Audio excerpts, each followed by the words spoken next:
Greetings, fellow traders. I'm Dylan, a research strategist at Pepperstone, presenting the latest weekly update on As Good as Gold. So gold has actually been stuck in a range over the past week. The FOMC meeting dot plot, which cut down the expected rate cuts for this year, the stronger than expected U.S. industrial production report, and the PBOC pausing its gold purchases have all created headwinds for gold. However, cooling U.S. CPI data, lower than expected retail sales, and escalating political tensions in Europe have supported gold prices. With the market lacking new catalysts, traders should keep an eye on Friday's S&P U.S. manufacturing and services PMI data, as well as next week's U.S. PCE data. So looking at gold against US dollar daily chart, after briefly dipping below $2,300 last week, prices have been fluctuating between $2,300 and $2,330 with a slight upward trend overall. The $2,330 level, which was tested multiple times as support from late May to early June, has now turned into resistance and is proving to be a key level again. If the bullish momentum continues, the next level to watch is the May high of $2,360.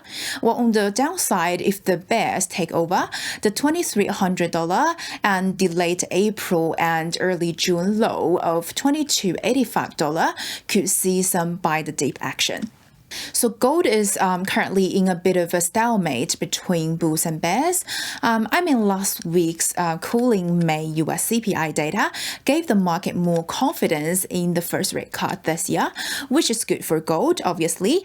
But the Fed's latest dot plot indicated the reduced rate cuts for this year from 3 times to only once, and slightly raised the PCE inflation forecast for this year and next to 2.8% and 2.3% respectively.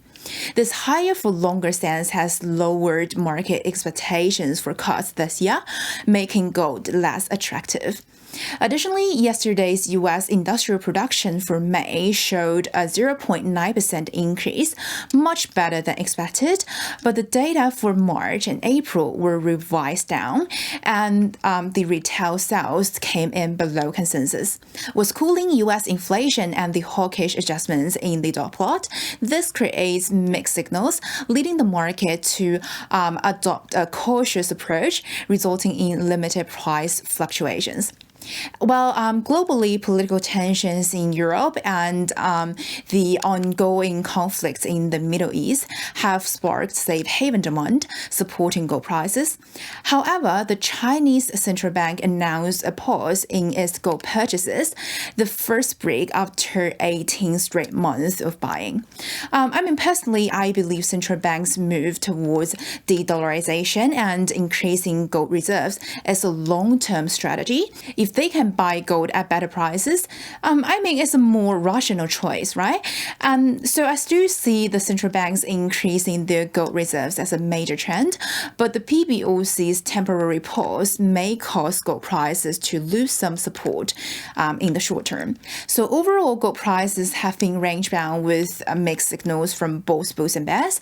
Traders are taking a wait-and-see approach until new catalysts emerge. For the rest of this week, Friday's S&P U.S. manufacturing and services PMI data are worth watching. The market expects both indices to remain in the expansion zone, but slightly lower than the previous values.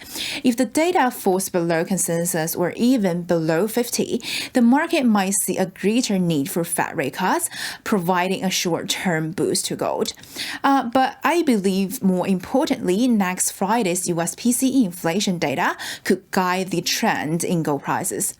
The US CPI has dropped for the past 2 months, and April's PCE inflation showed signs of cooling down as well. So if this core PCE month-on-month growth in May is lower than April's 0.2%, it might convince the Fed to lean more towards rate cuts, giving gold prices a boost.